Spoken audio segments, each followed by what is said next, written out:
नमस्कार। स्वागत है आपका कथा कल्प में। आज की कहानी है कहानीकार महाकवि जयशंकर प्रसाद की ग्राम। कहानीकार हैं जयशंकर प्रसाद और स्वर है प्रवीण दीक्षित का। टन टन टन स्टेशन पर घंटी बोली। श्रावण मास की संध्या भी कैसी मनोहारिणी होती है। मेघमाला विभूषित गगन की छाया सघन रसाल कानन में पड़ रही है। अंधियारी धीरे धीरे अपना अधिकार पूर्व गगन में जमाती हुई सुशासनकारिणी महारानी के समान विहंग प्रजागण को सुख निकेतन में शयन करने की आज्ञा दे रही है। आकाश रूपी शासन पत्र पर प्रकृति के हस्ताक्षर के समान बिजली की रेखा दिखाई पड़ती है। ग्राम्य स्टेशन पर कहीं एक दो दीपालोक दिखाई पड़ता है। पवन हरे हरे निकुंजों में से भ्रमण करता हुआ झिल्ली के झनकार के साथ भरी हुई झीलों में लहरों के साथ खेल रहा है। बूंदियां धीरे धीरे गिर रही हैं, जो जूही की कलियों को आर्द्र करके पवन को भी शीतल कर रही हैं। थोड़े समय में वर्षा बंद हो गई। अंधकार रूपी अंजन के अग्रभाग स्थित आलोक के समान चतुर्दशी की लालिमा को लिए हुए चंद्रदेव प्राची में हरे हरे तरुवरों की आड़ में से अपनी किरण प्रभा दिखाने लगे। पवन की सनसनाहट के साथ रेलगाड़ी का शब्द सुनाई पड़ने लगा। सिग्नल ने अपना कार्य किया। घंटा का शब्द उस हरे भरे मैदान में गूंजने लगा। यात्री लोग अपनी गठरी बांधते हुए स्टेशन पर पहुंचे। महादैत्य के लाल लाल नेत्रों के समान अंजन गिरिनिभ इंजन का अग्र स्थित रक्त आलोक दिखाई देने लगा। पागलों के समान बड़बड़ाती हुई अपनी धुन की पक्की रेलगाड़ी स्टेशन पर पहुंच गई। धड़ाधड़ यात्री लोग उतरने चढ़ने लगे। एक स्त्री की ओर देखकर फाटक के बाहर खड़ी हुई दो औरतें, जो उसकी सहेली मालूम देती हैं, रो रही हैं, और वह स्त्री एक मनुष्य के साथ रेल में बैठने को उद्यत है। उनकी क्रंदन ध्वनि से वह स्त्री दीन भाव से उनकी ओर देखती हुई बिना समझे हुए सेकंड क्लास की गाड़ी में चढ़ने लगी। पर उसमें बैठे हुए बाबू साहब, यह दूसरा दर्जा है, इसमें मत चढ़ो, कहते हुए उतर पड़े और अपना हंटर घुमाते हुए स्टेशन से बाहर होने का उद्योग करने लगे। विलायती पीक का वर्चिस पहने, बूट चढ़ाए, हंटिंग कोट, धानी रंग का साफा, अंग्रेजी हिंदुस्तानी का महासम्मेलन बाबू साहब के अंग पर दिखाई पड़ रहा है। गौर वर्ण उन्नत ललाट उनकी आभा को बढ़ा रहे हैं। स्टेशन मास्टर से सामना होते ही शेक हैंड करने के उपरांत बाबू साहब से बातचीत होने लगी। स्टेशन मास्टर, आप इस वक्त कहां से आ रहे हैं? मोहनलाल, कारिंदों ने इलाके में बड़ा गड़बड़ मचा रखा है, इसलिए मैं कुसुमपुर, जो हमारा इलाका है, इंस्पेक्शन के लिए जा रहा हूं। स्टेशन मास्टर, फिर कब पलटिएगा? 2 रोज में। अच्छा, गुड इवनिंग। स्टेशन मास्टर, जो लाइन क्लियर दे चुके थे, गुड इवनिंग करते हुए अपने ऑफिस में घुस गए। बाबू मोहनलाल अंग्रेजी काठी से सजे हुए घोड़े पर, जो पूर्व ही स्टेशन पर खड़ा था, सवार होकर चलते हुए। सरल स्वभाव ग्रामवासिनी कुल कामिनी गण का सुमधुर संगीत धीरे धीरे आम्र कानन में से निकलकर चारों ओर गूंज रहा है। अंधकार गगन में जुगनू तारे चमक चमकर चित्त को चंचल कर रहे हैं। ग्रामीण लोग अपना हल कंधे पर रखे बिरहा गाते हुए बैलों की जोड़ी के साथ घर की ओर प्रत्यावर्तन कर रहे हैं। एक विशाल तरुवर की शाखा में झूला पड़ा हुआ है। उस पर 4 महिलाएं बैठी हैं और 50 उनको घेर कर गाती हुई झूम रही हैं। झूले के पेंग के साथ अब के सावन सैया घर रहू रे कि सुरीली 50 कोकिल कंठ से निकली हुई तान पशुगणों को भी मोहित कर रही है। बालिकाएं स्वच्छंद भाव से क्रीड़ा कर रही हैं। अकस्मात अश्व के पद शब्द ने उन सरला कामिनियों को चौंका दिया। वे सब देखती हैं तो हमारे पूर्व परिचित बाबू मोहनलाल घोड़े को रोककर उस पर से उतर रहे हैं।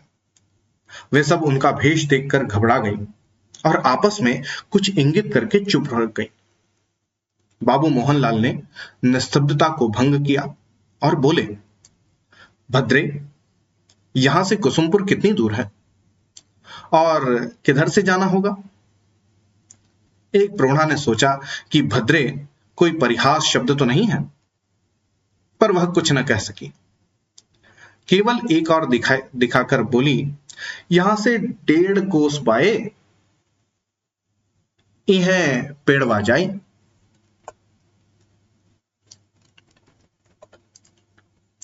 बाबू मोहनलाल उस पगडंडी से चले। चलते चलते उन्हें भ्रम हो गया और वह अपनी छावनी का पथ छोड़कर दूसरे मार्ग से जाने लगे। मेघ घिराए, जलवेग से बरसने लगा, अंधकार और घना हो गया। भटकते भटकते वह एक खेत के समीप पहुंचे। वहां उस हरे भरे खेत में एक ऊंचा और बड़ा मचान था जो कि फूस से छाया हुआ था और समीप ही में एक छोटा सा कच्चा मकान था। उस मचान पर बालक और बालिकाएं बैठी हुई कोलाहल मचा रही थीं। जल में भीगते हुए भी मोहनलाल खेत के समीप खड़े होकर उनके आनंद कलरव को श्रवण करने लगे। भ्रांत होने से उन्हें बहुत समय व्यतीत हो गया। रात्रि अधिक बीत गई। कहां ठहरे, इसी विचार में खड़े रहे बूंदें कम हो गई। इतने में एक बालिका अपने मलिन वसन के अंचल की आड़ में दीप लिए हुए उसी मचान की ओर जाती हुई दिखाई पड़ी। बालिका की अवस्था 15 वर्ष की थी। आलोक से उसका रंग अंधकार घन में विद्युल लेखा की तरह चमक रहा था। यद्यपि दरिद्रता ने उसे मलिन कर रखा है, पर ईश्वरीय सूक्ष्म उसके कोमल अंग पर अपना निवास किए हुए है। मोहनलाल ने घोड़ा बढ़ाकर उससे कुछ पूछना चाहा, पर संकुचित होकर ठिठक गए। परंतु पूछने के अतिरिक्त दूसरा उपाय ही न था। अस्तु रूखेपन के साथ पूछा, कुसुमपुर का रास्ता किधर है? बालिका इस भव्य मूर्ति को देखकर डरी, पर साहस के साथ बोली, मैं नहीं जानती। ऐसे सरल नेत्र संचालन से इंगित करके उसने शब्द कहे कि युवक को क्रोध के स्थान पर हंसी आ गई और कहने लगा, तो जो जानता हो उसे बतलाओ, मैं उससे पूछ लूंगा। बालिका, हमारी माता जानती होंगी। मोहनलाल, इस समय तुम कहां जाती हो? वहां जो कई लड़के हैं उनमें से एक हमारा भाई है, उसी मचान पर उसी को खिलाने जाती हूं। बालक इतनी रात को खेत में क्यों बैठा है? वह रात भर और लड़कों के साथ खेत में ही रहता है। तुम्हारी मां कहां है? चलिए मैं लिवा चलती हूं। इतना कहकर बालिका अपने भाई के पास गई और उसको खिलाकर तथा उसके पास बैठे हुए बालकों को भी कुछ देकर उसी क्षुद्र कुटीराभिमुख गमन करने लगी। मोहनलाल उस सरला बालिका के पीछे चले। उस क्षुद्र कुटीर में पहुंचने पर एक स्त्री मोहनलाल को दिखाई पड़ी, जिसकी अंग प्रभा स्वर्ण तुल्य थी। तेजोमय मुखमंडल और ईशत उन्नत अधर अभिमान से भरे हुए थे। अवस्था उसकी 50 वर्ष से अधिक थी। मोहनलाल की आंतरिक अवस्था, जो ग्राम्य जीवन देखने से कुछ बदल चुकी थी, उस सरल गंभीर तेजोमय मूर्ति को देख और भी सरल विनय युक्त हो गई। उसने झुककर प्रणाम किया। स्त्री ने आशीर्वाद दिया और पूछा, बेटा कहां से आते हो? मैं कुसुमपुर जाता था, किंतु रास्ता भूल गया। कुसुमपुर का नाम सुनते ही स्त्री का मुख मंडल आरक्तिम हो गया। और उसके नेत्रों से 2 बूंद आंसू निकल आए। अश्रु करुणा के नहीं, किंतु अभिमान के थे। मोहनलाल आश्चर्यान्वित होकर देख रहे थे। उन्होंने पूछा, आपको कुसुमपुर के नाम से क्षोभ क्यों हुआ? बेटा, उसकी बड़ी कथा है, तुम सुनकर क्या करोगे? नहीं, मैं सुनना चाहता हूं, यदि आप कृपा करके सुनाएं। अच्छा, कुछ जलपान कर लो, तब सुनाऊंगी। पुनः बालिका की ओर देखकर स्त्री ने कहा, कुछ जल पीने के लिए ले आओ। आज्ञा पाते ही बालिका उस क्षुद्र ग्रह के एक मिट्टी के बर्तन में से कुछ वस्तु निकाल उसे एक पात्र में घोल कर ले आई और मोहनलाल के सामने रख दिया। मोहनलाल उस शरबत को पान करके फूस की चटाई पर बैठकर स्त्री की कथा सुनने लगा। स्त्री कहने लगी, हमारे पति इस प्रांत के गण्य भूस्वामी थे और वंश भी हम लोगों का बहुत उच्च था। जिस गांव का अभी आपने नाम लिया है, वहीं हमारे पति की प्रधान जमींदारी थी। कार्यवश कुंदनलाल नामक एक महाजन से कुछ ऋण लिया गया। कुछ भी विचार न करने से उसका बहुत रुपया बढ़ गया और जब ऐसी अवस्था पहुंची तो अनेक उपाय करके हमारे पति धन जुटाकर उसके पास ले गए। तब उस धूर्त ने कहा, क्या हर्ज है बाबू साहब, आप रोज 8 रोज में आना, हम रुपया ले लेंगे और जो घाटा होगा उसे छोड़ देंगे। आपका इलाका फिर जाएगा। इस समय रहननामा भी नहीं मिल रहा है। उसका विश्वास करके हमारे पति फिर बैठे रहे और उसने कुछ भी न पूछा।